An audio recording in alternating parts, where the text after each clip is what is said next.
Hello, it is Carla Italiano coming to you live from Savannah, Georgia. Welcome to day 82 of our 90-day social media run. So excited you're here. Thanks again for coming along, especially as I catch up from a few days I missed being under the weather. Today is from last Friday, actually 2 Fridays ago. And Fridays are typically our Q&A days. And most of them were either just like specific examples of the people who were asking the questions or a repeat of what we learned. But there's a few tips and hacks that I learned. I'm excited to share with you. First of all, the dare. So the dare on a weekend, as always, is level 1, 2, or 3. So the dare is to do 3 YouTube videos. If you remember, like 2 trainings ago, we talked about YouTube. So do 3 YouTube videos specific to your product or company. Level 1 is to do 1. Level 2 is to do 2 videos. Level 3 is to do 3 videos. Of course, if YouTube videos are new, be mindful that it's not distracting from the core activities that we're supposed to do every day on social media while we're connecting, etc. So don't let it interfere with that, but that is the dare.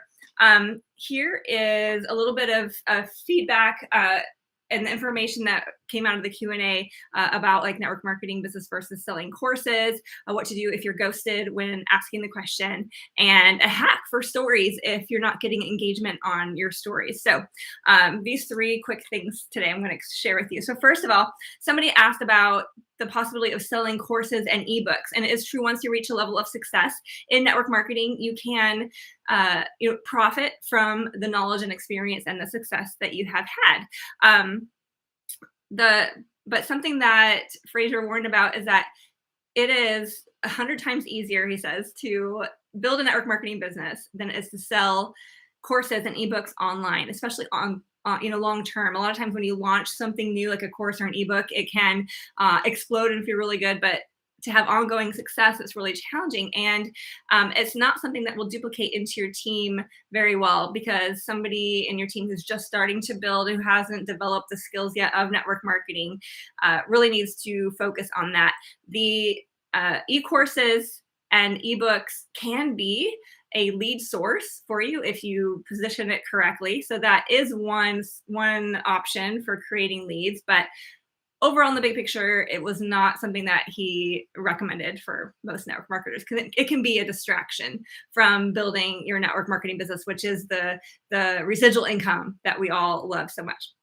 All right, so another question that somebody asked was, when they get to the point in the conversations where they're asking the question, ATQ, ask the question, a lot of times they're ghosted. Actually, it sounded like every single time they were ghosted, not even a no, not even a maybe, just no response. And so it wasn't a direct solution, but something he reminded us of, Fraser Brooks, our instructor, was just that the more that you give, the bigger you can ask, right? You think the more that you give as far as value and trust factor and showing up, and even in the one-on-one relationship building, the bigger you can ask. Because you can imagine, let's say like you friend request somebody, or you are a new connection on social media, and they immediately ask you the question, are you open to look at something? It feels kind of off. It feels like you're skeptical of them. But if instead this is somebody that you've followed for a while, they've engaged back and forth, you appreciate the content that they're building, you would be more open, I would think,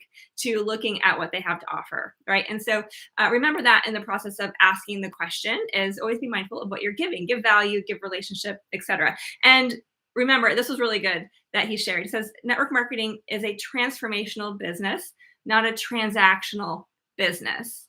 And this is important too, because a lot of people try to shortcut it. I'll be honest, sometimes I wish I could shortcut it, but sometimes you see online marketers trying to say, oh, are you tired of building relationships online? Do you want to just like make money quick, quick, quick? And yeah, part of my personality would be like, yeah, I just want to go like that. But to truly build a network marketing business the way it's designed, and to truly benefit from the beauty of the residual nature of it, it is about building relationships. You cannot do too much of that. You cannot do too much relationship building. That is what the business is all about. You can do it more like a sales thing, like a transactional type business would be more like sales, like an influencer, perhaps online, who sends out a link with a discount, etc.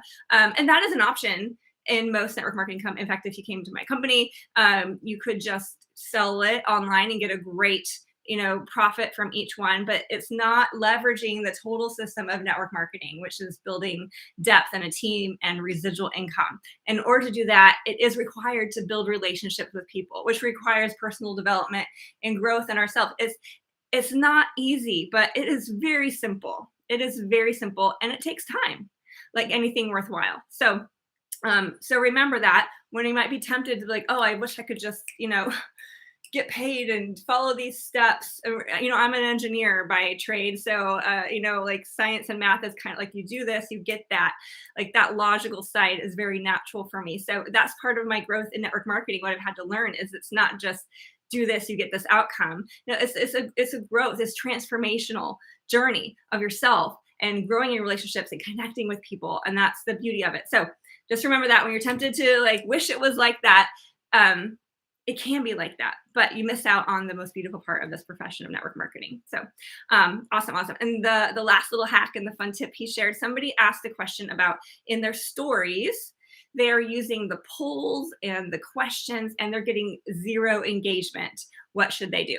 So if that ever happens, if you're getting zero engagement on your polls, which I've had a few go by and nobody engaged at all, it actually does the opposite in the algorithm. It actually puts it lower. It tells Facebook, Instagram that, oh, people are not liking the polls that this person is posting. So I'm not going to show it as much in the algorithm, which we don't want that at all, right? So if that's happening, then consider not using polls or questions or whatever is not getting interaction for a while, about 30 days.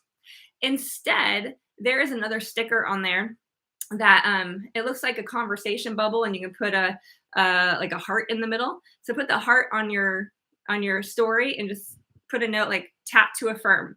So it's really easy for people to engage. They don't have to like make a selection or anything. They just like tap to affirm, and it's a love heart, right? So that is an idea. Do that for 30 days, and that can actually turn the algorithm then back into your favor. So awesome. So with this training, this ends, I think, the 12th week. So I have one more weeks of training to bring to you, and I'm excited to do that. So thanks for hanging in. Please subscribe if you don't already. Feel free to share or forward these videos to anyone that you know who is building online, especially the network marketing space. So appreciate you being here, and I'll see you on the next training.